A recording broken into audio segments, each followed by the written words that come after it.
If you're over 60 and you've been doing stretches you found online for your sciatica, I want you to stop for a moment. Not because movement is bad. Movement is good, but because most of the exercises that show up in search results were designed for a 35-year-old with a herniated disc. And if you're in your 60s, 70s, or beyond, your spine is simply not the same spine. Here's a simple way to understand it. Imagine a garden hose. When water is flowing freely, everything is fine. Now step on that hose. The water slows. The pressure builds. That is essentially what nerve compression feels like. And certain exercises, instead of lifting your foot off the hose, actually press down harder. In this video, I'm going to show you the only 3 exercises you actually need if you're dealing with sciatica after 60. All 3 are safe for an aging spine. All 3 can be done in a bed or a chair. And all 3 are focused on one goal: relief. I'll also be sharing toward the end of this video 3 hidden daily mistakes that are quietly bringing your pain back, often without you even realizing it. So stay with me until the end. Quick education: why stretching can make it worse. Let's take 60 seconds to understand why some exercises help and others hurt. Because once you understand this, everything else will make sense. In a younger person, sciatica is usually caused by a bulging or herniated disc pressing on a nerve. In that case, certain backward bending movements can sometimes help push that disc material away from the nerve. But after 60, the picture changes. The most common cause of sciatica becomes spinal stenosis, a narrowing of the canal that your nerves travel through. Think of your nerves like electrical wires exiting through small windows in your spine. When those windows narrow, due to arthritis, thickened ligaments, or bone changes that come with age, those wires get compressed. Now here's the critical piece. When you arch your lower back, which many popular stretches ask you to do, those windows get smaller, the space closes, the nerve gets more pressure. But when you gently round your lower back forward, those windows open, the space increases, the nerve gets relief. Our goal with everything we do today is simple: gently open those windows. Exercise 1. Single knee to chest. Bedside emergency relief. This is the exercise I recommend you do before you even get out of bed in the morning. Morning stiffness is one of the most common complaints I hear. That first movement of the day feels like everything has locked up overnight. This exercise addresses that directly. Here's how to do it. Lie on your back with both legs relatively flat. Slowly bend your right knee and bring it toward your chest. You can use both hands to gently hold behind the thigh, not the knee itself. Hold for 5 to 10 seconds. Feel your lower back gently flatten against the surface beneath you. Now slowly lower that leg and repeat on the left side. Once you've done both sides individually, bring both knees up toward your chest at the same time. Hold gently, breathe. What you should feel is a mild, comfortable stretch in the lower back.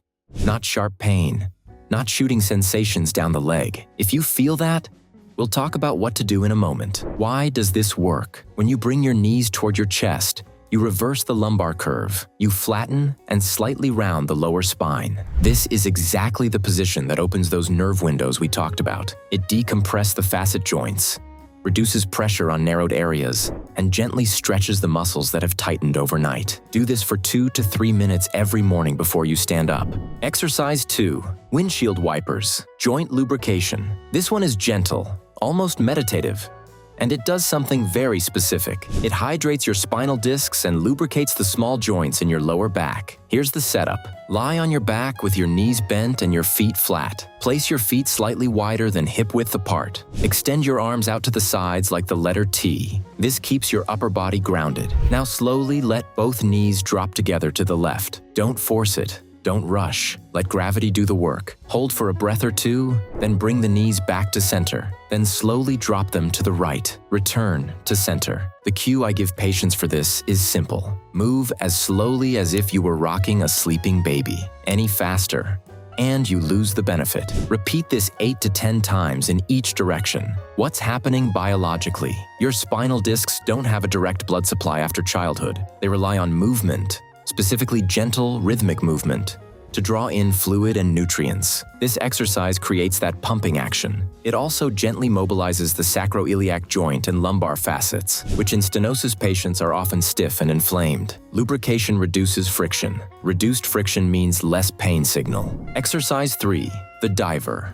seated decompression. This is the exercise I want you to remember above all others, because it requires no floor, no mat, and you can do it anywhere, in a restaurant, at your desk, in a waiting room. Whenever your legs start to feel heavy, numb, or achy, sit on the edge of a firm chair. Place your feet flat on the floor with your knees spread slightly wider than hip-width apart. Now slowly round forward from your lower back. Not a quick slump, but a deliberate, controlled curl. Let your hands slide down the outside of your shins. Your head drops. Your back rounds. You are making a C shape with your spine. Hold this for 10 to 15 seconds. Breathe slowly.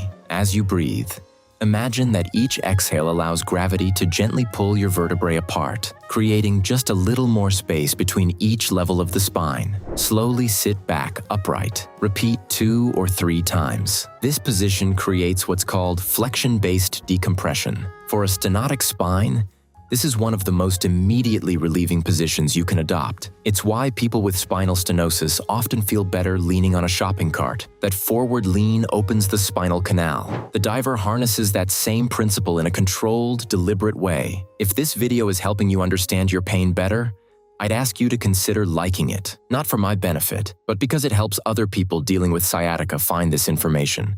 That matters. The 3 hidden daily mistakes. Now let's talk about what undoes the progress from these exercises. These are 3 mistakes I see consistently, and they're easy to fix once you know about them. Mistake number 1, trying to stand perfectly straight. Many people with sciatica have been told their whole lives, stand up straight. Good posture. And while that advice isn't wrong for a younger spine, for someone with stenosis, standing rigidly upright can actually close the nerve spaces and worsen symptoms. A very slight forward lean, just a few degrees, is often protective. It's not slouching, it's positioning. When you're standing for extended periods, try leaning gently on a counter, a wall, or a shopping cart. That small shift can make a significant difference. Mistake number 2, pushing through the numbness. Walking is genuinely beneficial for sciatica. I want to be clear about that, but there is a pattern I see that causes harm. Walking through significant numbness or pain because I have to get my steps in. If you're walking and your leg begins to go numb or the pain becomes more than mild discomfort, that is your body's signal to stop. Sit down. Do the diver, the seated exercise we just covered. Wait for the symptoms to ease, then resume walking. This stop-and-go approach, called interval walking, is actually more therapeutic than pushing through. It allows the nerve to decompress between bouts of activity. Mistake number 3, sleeping flat without support. When you sleep flat on your back without any support under your knees, your lower back arches away from the mattress. For a stenotic spine, this is hours of gentle compression, every single night. The fix is simple. If you sleep on your back, place a pillow under your knees. This slightly bends the hips and flattens the lumbar curve. If you sleep on your side, place a pillow between your knees. This keeps the hips aligned and prevents the spine from rotating under gravity. Small adjustment, significant difference. Before we finish, I want to give you one clear safety guideline for these exercises, and for any movement you do. If, during an exercise, you feel pain beginning to travel further down your leg, past the knee, toward the foot, stop that exercise immediately.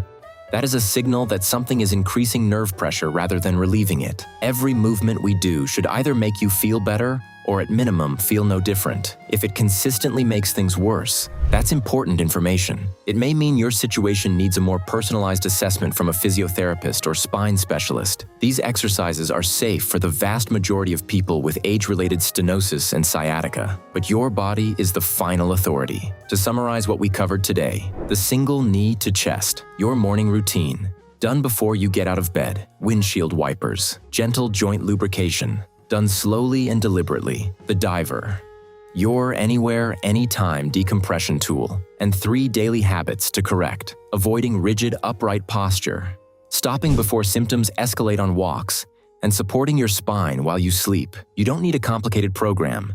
You need the right tools, done consistently. And if you'd like a second opinion on your specific situation, our contact number and website will be on the screen right now. We're always happy to help point you in the right direction. If you want to go one step further, the next thing most people with sciatica need is to understand how to gently strengthen the muscles that protect the spine, because relief is the first step, but stability is what keeps the pain from returning. I've covered exactly that in the next video, and I'd encourage you to watch that next. Take care of yourself, and I'll see you there.